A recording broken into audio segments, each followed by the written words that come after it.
السلام عليك يا أبا عبد الله. أعوذ بالله من الشيطان اللعين الرجيم. بسم الله الرحمن الرحيم.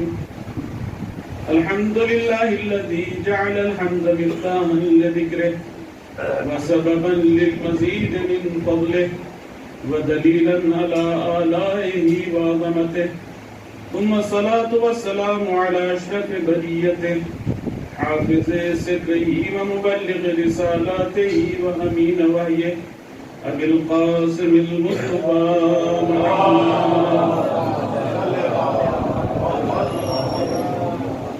وآله الطيبين الطاهرين المعصومين المظلومين الذين أذهب الله عنهم الرجس وطهرهم تطهيرا.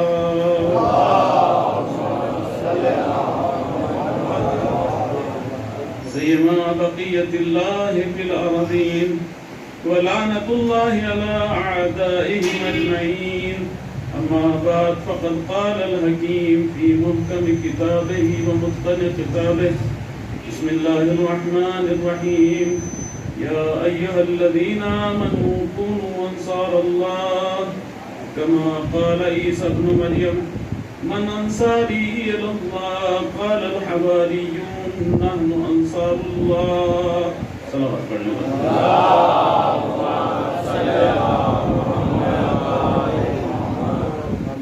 ایک درخواست کی جا رہی ہے پیچھے سے بھی کہ جو حضرات تھوڑا آگے مناسب سمجھے ادھر سے بھی میں ایک دفعہ گزارش کروں گا پھر سے اگر بن جائے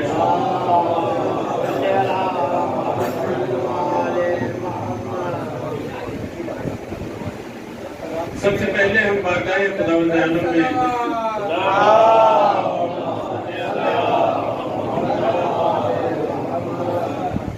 اس خالق کا لاکھ لاکھ شکر ہے کہ اس نے ہمیں یہ توفیق دی کہ ہم مجلس سید الشہداء میں شریک ہوں اور فرش اعضا پر ذکر سید الشہداء میں شامل ہوں.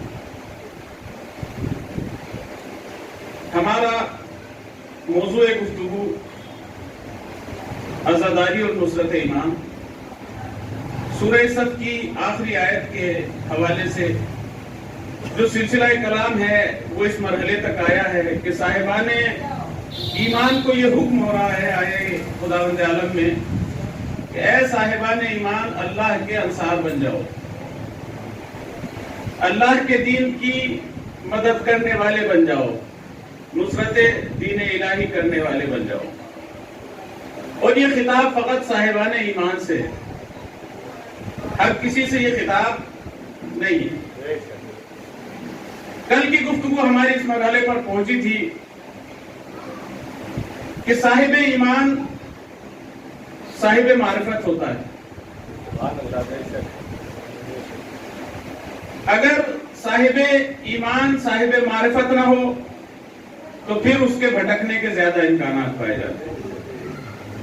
معرفت انسان کو اس منزل پہ لاتی ہے کہ جہاں وہ اپنے رہبر کا، اپنے امام کا اس طریقے سے اقتدا کرتا ہے کہ پھر امام کی ہر نقل و حرکت اس کی نقل و حرکت ہوتی ہے. آج میں جو چیز بیان کرنے جا رہا ہوں کہ دیکھیے خداوند عالم نے جو ایک قانون جس کو ہم دین اسلام کہتے ہیں، اس قانون کو قیامت تک کی انسانیت کی ہدایت کے لیے بھیجا. آخری نبی اس قانون کو لوگوں تک پہنچا کر اس دنیا سے چلے گئے. نبوت کا سلسلہ ختم ہو گیا. ختم نبوت کے بعد الہی منصب جو اس قانون کی حفاظت کرنے والا ہے اس کا نام ہے امامت. امام ہر دور میں الہی قانون کا محافظ ہوتا ہے، اللہ کے دین کا محافظ ہوتا ہے. اور امام جب محافظ دین ہوتا ہے تو قرآن کی آیت پڑھ کے یہ کہتی ہے کہ نصرت دین الہی کے لیے صاحبان ایمان کو حکم دیا جا رہا ہے. یعنی امام محافظ دین الہی ہے اور ہر صاحب ایمان اس کے لیے ناصر کا کام کرنے والا ہے, نصرت کرنے والا ہے. اور کل کی گفتگو میں نے کہا تھا کہ امام یعنی اگر امام کی اقتدا نہ کی جائے تو وہ امام نہیں ہوتا, یا اگر امام اپنا کام کر رہا ہے اور مقتدی اس کی اقتدا نہ کرے تو پھر ایسا مقتدی کہلانے کے قابل نہیں ہوتا. میں ذرا سا آپ کو اور پیچھے کی طرف دیکھیے, جو حضرات زیارت عاشورہ سے مانوس ہے, جو حضرات ائمہ علیہ السلام کی زیارتوں میں شب و روز گزارتے ہیں, وہ اس بات سے زیادہ واقف ہوتے ہیں کہ ہمیں سلیقہ اور شعور دیا گیا زیارتوں میں. خاص طور پہ زیارت سائر شہداء میں غالباً یہ فقرہ ہے کہ فیا لیتنا کنا معک فنفوز فوزا عظیما. اس کا مطلب یہ ہوتا ہے کہ اے کاش ہم آپ کے ساتھ ہوتے تو ہم بھی آپ کی طرح سے کامیابی حاصل کرتے. اسی طریقے سے زیارت عاشورہ میں یہ فقرے ہیں کہ ایردقنی طلب زاری مع امام منصور. یہ فقرے ہیں زیارت عاشورہ کے کہ خداوند عالم مجھے یہ توفیق دے کہ میں امام حسین کے خون کا بدلہ لینے کے لیے زمانے کے امام کے ناصروں میں شمار ہو جاؤں. یہ زیارت عاشورہ کا فقرہ ہے, اور جس میں ہمیں سلیقہ اور یہ تہذیب دی گئی ہے کہ ہمیں زندگی کس طریقے سے گزارنا ہے, ناصر امام بن کے ہمیں زندگی گزارنا ہے. تو بات واضح ہو گئی کہ ہمیں اپنے زمانے کے امام کی نصرت اور اس کی اقتدا کرتے ہوئے زندگی گزارنا ہے. دیکھیے قرآن نے بھی سورہ فرقان میں اعلان کر دیا یوم ندعو کل اناس بامامہم. قیامت کا دن وہ دن ہے, محشر کا دن وہ دن ہے کہ جب ہم ہر شخص کو اس کے امام کے ساتھ بلائیں گے. اچھا, جب ہر شخص کو امام کے ساتھ بلائیں گے تو پھر یعنی جیسا شخص ہوگا ویسا امام ہوگا. اور اس کا مطلب یہ ہے کہ امام اچھا بھی ہوگا اور امام برا بھی ہوگا, چونکہ قرآن کی آیت ہے الخبیثات للخبیثین والطیبات للطیبین. یعنی خبیث قوموں کے لیے خبیث امام موجود ہیں اور پاکیزہ لوگوں کے لیے پاکیزہ امام موجود ہیں. تو یہ ہمیں طے کرنا ہے کہ ہمارا امام کیسا ہوگا. اگر ہم پاک و پاکیزہ امام کو مانتے ہیں تو ہمارا حشر و نشر پاکیزہ اماموں کے ساتھ ہوگا. لیکن جو خبیث لوگ ہیں, جو خبیث انسان ہیں, ان کا حشر و نشر خبیث اماموں کے ساتھ ہوگا. تو امام جنت کی طرف بلانے والا بھی ہے, امام جہنم کی طرف بلانے والا بھی ہے. یہ ہمیں طے کرنا ہے کہ ہم کس امام کے پیروکار ہیں. سید الساجدین امام زین العابدین علیہ السلام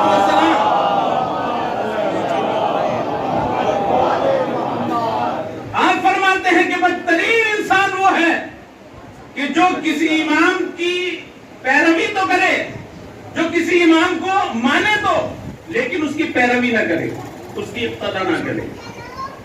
یہ ہمارے چوتھے امام نے فرمایا کہ بدترین انسان وہ ہے. گویا چاہنے والوں کو متوجہ کر رہے تھے کہ اگر تم ہمیں امام مانتے ہو تو ہماری اقتدا کرو, ہماری پیروی کرو. ایسا نہیں کہ خالی بینر لگا لیا, نام رکھ لیا. نام رکھ لینے سے کوئی مومن نہیں ہوتا, نام رکھ لینے سے کوئی ناصر نہیں ہو جاتا, بلکہ اس کے لیے کچھ کوالٹیز ہوتی ہیں.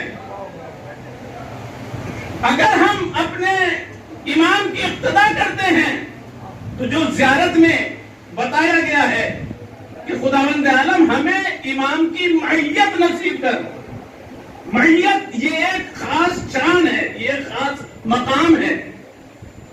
معیت کا مطلب یہ ہوتا ہے کہ ہماری ہر نقل و حرکت امام کی نقل و حرکت کے مطابق ہو, ہمارا ہر عمل امام کے عمل کے مطابق ہو, ایک مرتبہ درود پڑھ لیجیے پر محمد والے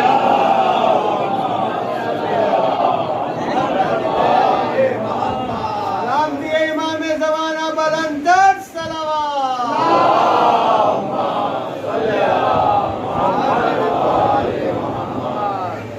جناب ابوذر ہیں اور انہوں نے کسی سے سوال کیا کہ میں سلمان سے ملنا چاہتا ہوں، مجھے بتائیے سلمان کہاں ہے؟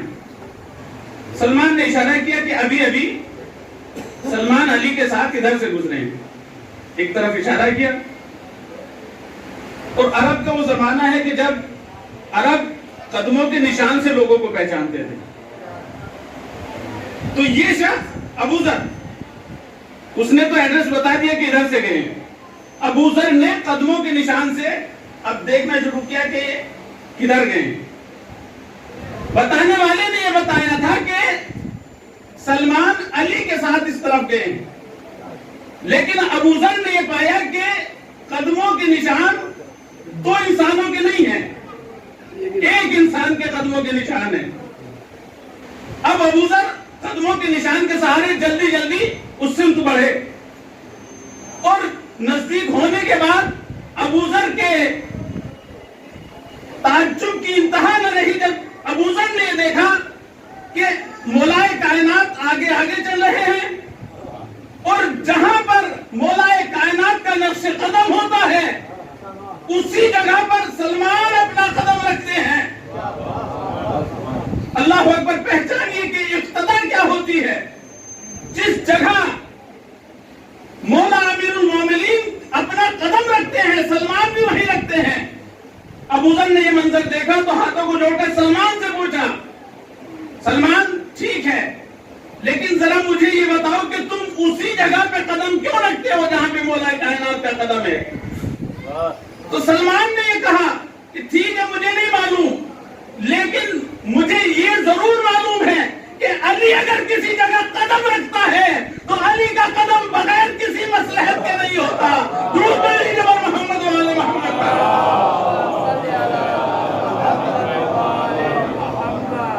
تو سلمان کی قیادت کا عالم یہ ہے کہ چونکہ سمجھتا ہے کہ میرا امام بغیر کسی مصلحت کے کوئی کام نہیں کرتا، اگر وہ قدم بھی کسی جگہ رکھ رہا ہے تو وہ بغیر مصلحت کے نہیں ہے.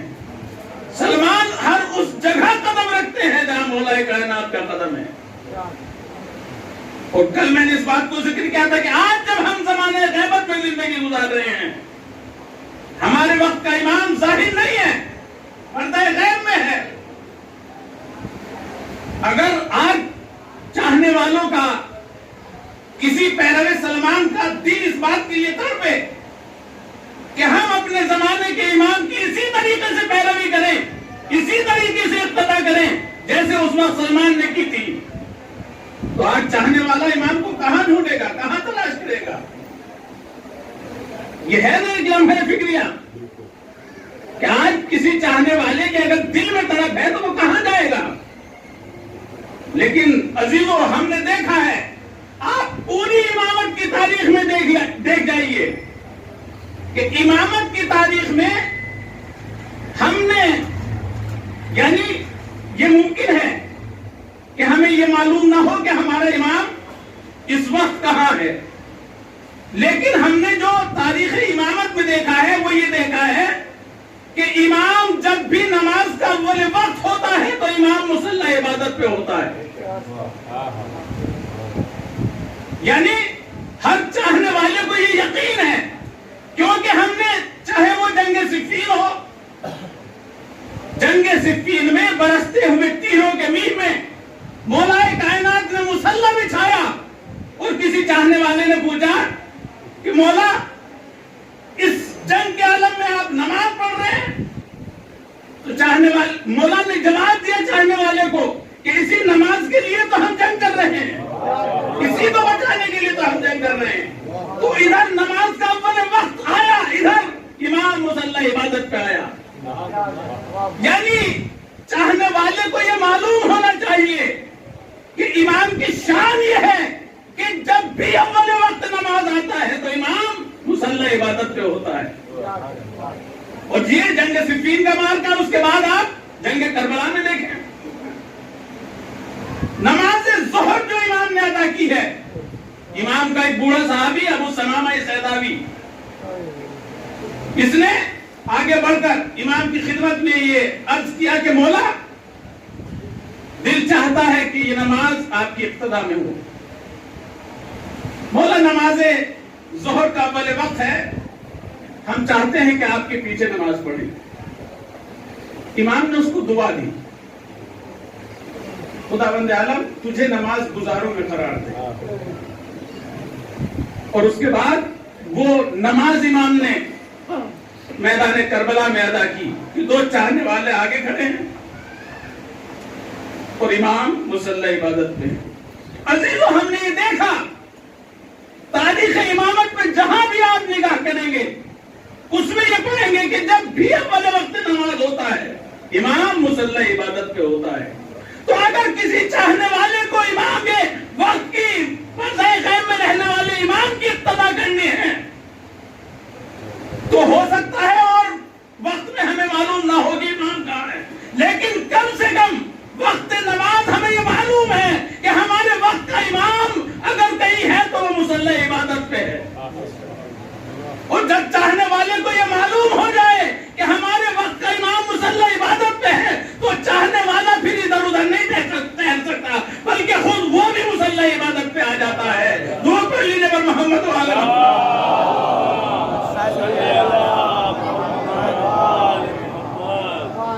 تو ہم نے تاریخ امامت میں اس چیز کو دیکھا ہے۔ دیکھیے امام وہی ہوتا ہے جس کی اقتدا کی جاتی ہے۔ امام ایسا نہیں کہ امام تو کچھ کر رہا ہے اور ہم کچھ کرتے رہیں، پھر وہ امام نہیں کہلائے گا۔ جیسے میں نے مثال دی تھی 2 رکعت نماز کا امام جو ہوتا ہے اگر وہ قیام کرے اور آپ بیٹھے رہیں تو پھر آپ مقتدی نہیں کہلاؤ گے۔ اسی طریقے سے جو ہمارے روز و شب کا امام ہے تو ہمیں چاہیے کہ ہم اس کی اقتدا کریں۔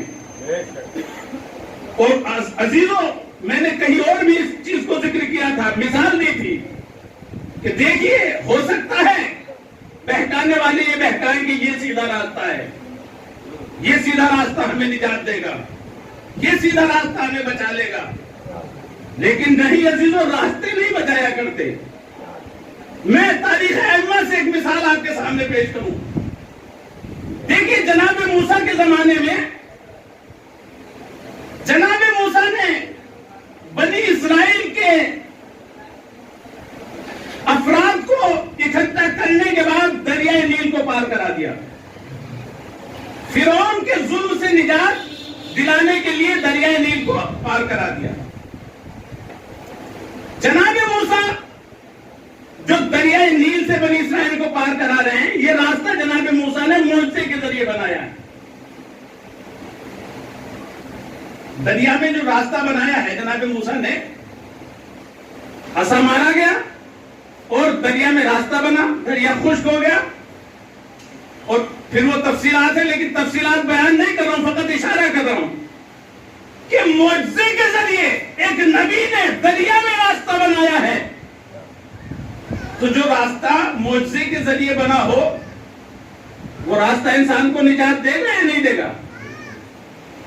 جو راستہ نبی خدا نے کلیم اللہ نے معجزے کے ذریعے بنایا ہو تو پھر وہ انسان کو بچا لے گا یا نہیں بچا لے گا؟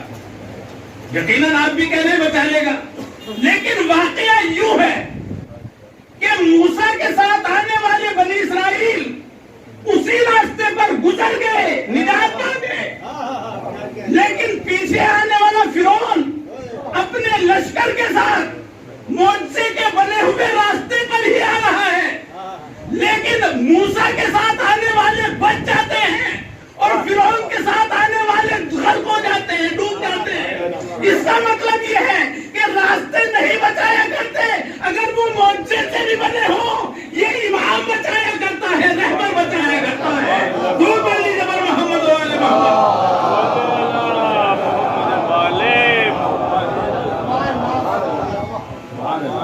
اگر راستہ معجزے کے ذریعے بھی بنا ہو